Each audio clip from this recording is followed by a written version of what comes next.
ಗದಗ ಜಿಲ್ಲೆಯ ಲಕ್ಷ್ಮೀಶ್ವರ ಪಟ್ಟಣದ ಬಸ್ ನಿಲ್ದಾಣದಲ್ಲಿ ಸಾರ್ವಜನಿಕರಿಗೆ ಕುಡಿಯಲು ಶುದ್ಧ ನೀರಿನ ವ್ಯವಸ್ಥೆ ಇಲ್ಲದೆ ಪ್ರಯಾಣಿಕರು ಪರದಾಡುವಂತಾಗಿದೆ.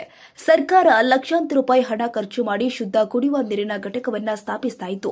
ಆದರೆ ಅಧಿಕಾರಿಗಳ ಬೇಜವಾಬ್ದಾರಿಯಿಂದಾಗಿ ಶುದ್ಧ ಕುಡಿಯುವ ನೀರಿನ ಘಟಕಗಳು ಉದ್ಘಾಟನೆಯಾದ ಕೆಲವೇ ದಿನದಲ್ಲಿ ನಿರ್ವಹಣೆಯ ಕೊರತೆಯಿಂದಾಗಿ ಬಂದ್ ಆಗ್ತಾ ಇದೆ. ಇದರಿಂದಾಗಿ ಪ್ರಯಾಣಿಕರು ಹಾಗೂ ವಿದ್ಯಾರ್ಥಿಗಳು ಹಿಡಿಶಾಪ ಹಾಕ್ತಾ ಇದ್ದು, ಕಣ್ಮುಚ್ಚಿ ಕುಳಿತಿರುವ ಸಾರಿಗೆ ಅಧಿಕಾರಿಗಳು ಈಗಲಾದರೂ ಎಚ್ಚೆತ್ತುಕೊಳ್ಳುವ ಮೂಲಕ ಕ್ರಮ ಕೈಗೊಳ್ಳಬೇಕಾಗಿದೆ.